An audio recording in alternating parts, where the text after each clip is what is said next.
Dear Mr. President, with all due respect, sir, I must tell you that you are wrong about ISIL. You said ISIL speaks for no religion. I'm a former Muslim. My dad is an Imam. I spent more than 20 years studying Islam.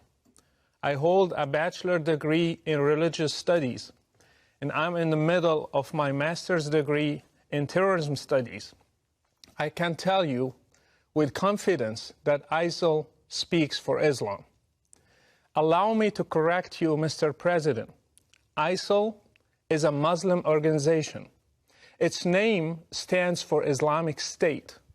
So even the name suggests that it is an Islamic movement. Their leader, Abu Bakr al-Baghdadi, holds a PhD in Islamic studies. I doubt you know Islam better than he does. He was a preacher and a religious leader in one of the local mosques in Baghdad. ISIL's 10,000 members are all Muslims. None of them are from any other religion. They come from different countries and have one common denominator, Islam. They are following Islam's Prophet Muhammad in every detail.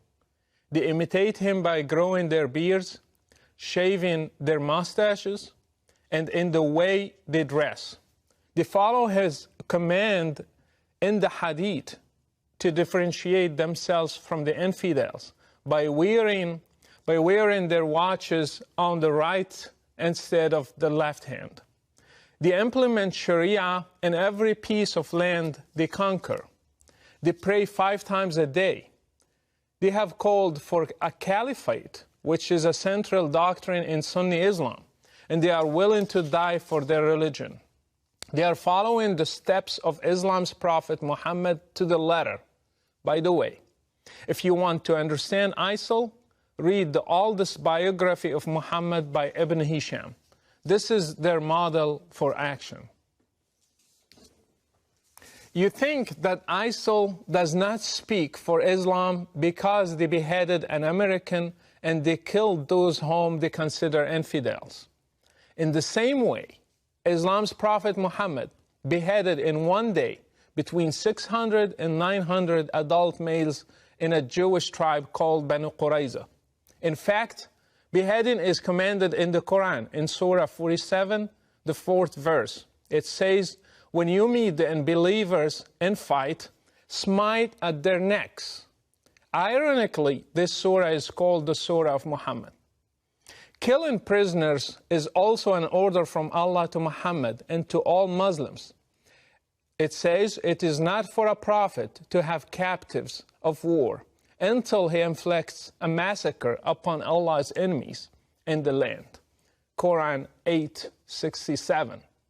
And by the way, 3 of Muhammad's wives were Jewish girls he kidnapped from his raids on the religious minorities, just as ISIL is doing today.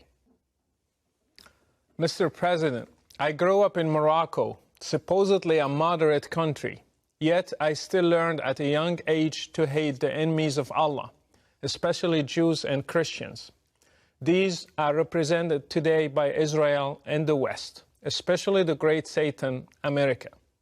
I prayed 5 times a day, repeating Al-Fatiha, the first chapter in the Quran, asking Allah to lead me not in the way of those who went astray, and those who have the wrath of Allah upon them. We all knew that it is Jews and Christians. We have been brainwashed to hate all of you in our sacred texts, in our prayers, in our Friday sermons, in our educational systems. We were ready to join any group that one day would fight you and destroy you and make Islam the religion of the whole world, as the Quran says. This is what I and millions like me have been taught. Mr. President, this is an irrevocable fact. Fortunately, when I grew up, I chose to leave Islam and became a Christian because I believed that God is love. Others also left, and still every day they are leaving Islam and choosing different paths for their lives. All of them are suffering today Because again, Islam's Prophet Muhammad said, whoever changes his religion, kill him. I left Morocco under persecution. I was fortunate. Others throughout the Muslim world do not have the same opportunity. They are paying a heavy price in different ways in order to get their freedom one day. I ask you, Mr. President, to stop being politically correct, to call things by their names. ISIL, Al-Qaeda, Boko Haram, Al-Shabaab in Somalia, the Taliban, and their sister brand names are all made in Islam. Unless the Muslim world deals with Islam and separates religion from state, we will never end this cycle. Until you deal with the root of the problem, you will be just dealing with the symptoms. ISIL is just one symptom. If it disappears, other ISILs will be born under different names. You might ask, then why does ISIL kill other Muslims? The answer is that they consider them infidels, not Muslims. Do you know that all 4 schools in Islam agree that if a Muslim stops praying, he should be asked to repent, and if he does not, he should be killed? Do you know that Muhammad tried to burn his own companions when they stopped coming to prayers? So anything that qualifies a Muslim to be an infidel can be a reason for killing him, even neglecting to pray. If Islam is not the problem, then why is it that there are millions of Christians in the Middle East, and yet none of them has ever blown up himself to become a martyr? Even though they live under the same economic and political circumstances, and even worse. Why have many Muslims in the West also joined ISIL if Islam is not the reason? Why have even new converts to Islam become terrorists? Mr. President, if you really want to fight terrorism, then fight it at the root. How many Saudi sheikhs are preaching hatred? How many Islamic channels are indoctrinating people and teaching them violence from the Quran and the Hadith? How many Friday sermons are made against the West, freedom and democracy?